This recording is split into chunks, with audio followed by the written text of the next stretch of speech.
Hello my lovelies, today's video is going to be a vlog on the stay-at-home reading rush. Reading rush is usually a week-long challenge during summer about reading different books for different prompts. However, the two girls that have run it have decided to create a 4-day mini challenge for the lockdown that everybody is currently experiencing across the world right now for staying at home to read. So they've decided to do a 4-day stay-home reading rush, and I'm going to be trying to do that today. The usual procedure for Reading Rush is a prompt per day for how many days the challenge is going, and because this one is 4 days, we have 4 different prompts for either 4 different books that you can read, or you can double up your prompts and do, say, one book that hits all 4 prompts.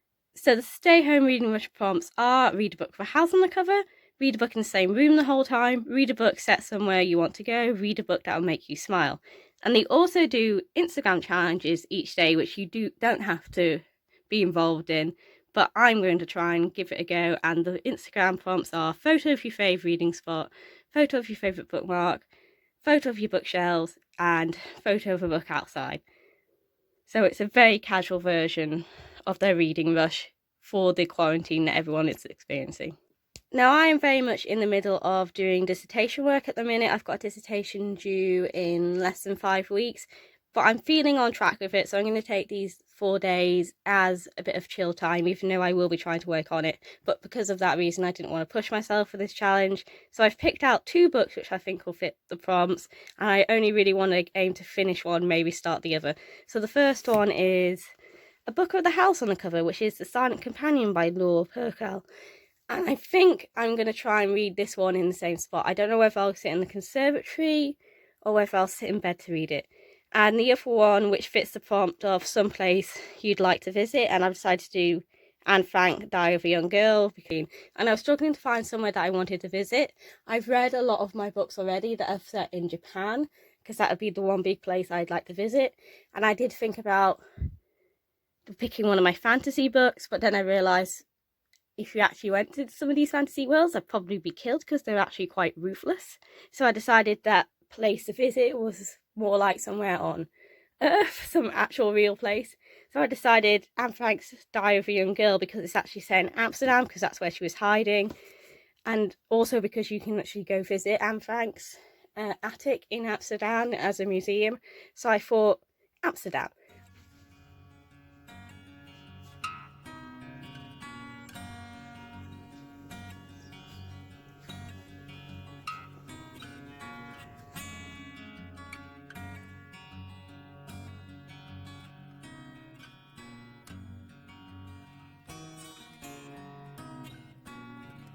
I am trying. Oh, baby. Hello, baby. I am. Ow. So I've just done 30 pages of reading The Silent Companions, which is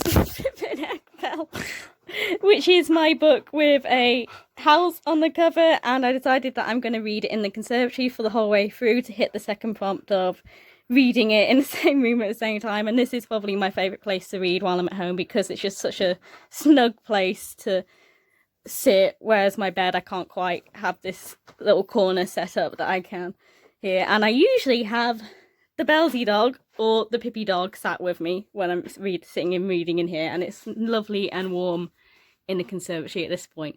But now it's 2:30 and I really should at least chip at my dissertation work. Hello. Calm this time, you be calm. It is actually Saturday the 18th, and I didn't actually do any reading yesterday on Friday because yesterday was a weird kind of day, but I did manage to go through all the library books that I brought home for my dissertation research and make notes on them. So on the first day, I was reading The Silent Companion because it's got a house on it, and I got to page 203. Bella! So making good progress and really, really loving this book so far. And I am still sat in this space that Bella is trying to destroy. What are you doing? What are you doing? Yeah, going well.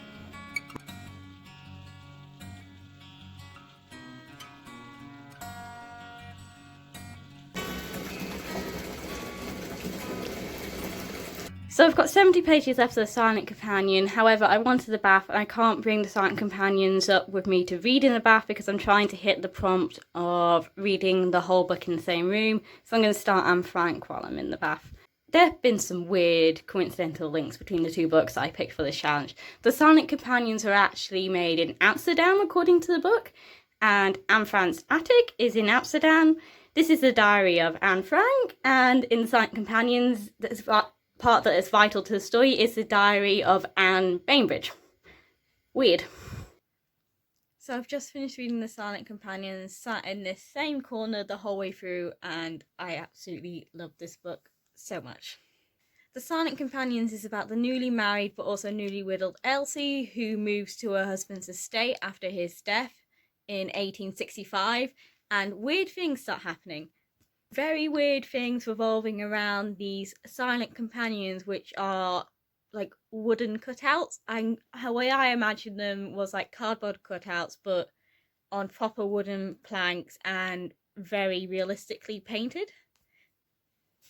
The story moves between Elsie being in the estate with the companions and also St. Joseph's Hospital as it starts, and there's also a time switch between a diary that is set in 1635, and I think the moment that the time switch happened and we started finding things out from the diary was the moment I truly fell in love with the book. It just had a proper eerie feel, and it probably also helped that I'm listening to thunder sounds and sat in the dark the majority of the time while I was reading this in a room surrounded by windows that all reflect creepy figures, so the atmosphere was spot on for reading this, and I really liked it. The jumps between the St. Joseph's Hospital really reminded me of sort of Until Dawn and the jumps you get between the psychiatrist's office in the Until Dawn the game, and it also reminded me a little bit of Shutter Island but Victorian and spooky twist. So I really liked it, especially when the cardboard cutouts started acting like weeping angels. It was very eerie, very spooky, and that ending was nice. So I think I'm going to give this 5 stars because I found it fully addictive to get through and I didn't want to put it down, and I read it mostly in 2 big stints. So I've got 1 day left on Sunday and I'm going to see how far I'm going to get of Anne Frank, and I don't think I'll finish it properly, even though I do think I'll take a day off of my dissertation stuff and start again properly on Monday. What do you think, Sleepy Baby? Did you think it's a good book? My sleepy baby has been with me practically the whole time I've been reading this book, because whenever I read downstairs, she's usually by my feet. So I didn't actually get to do much reading on Sunday. It seems to be that I had 1 really good reading day, 1 off day, 1 really good reading day, 1 off day, but I did manage to hit completely the first 2 prompts of read a book with a house on the cover and read a book at the same room the whole time.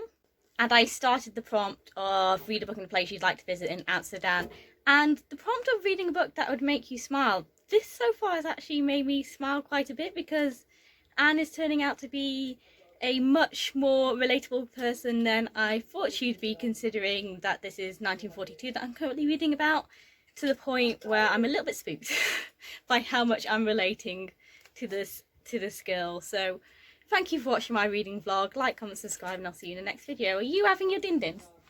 Are you having some din-dins?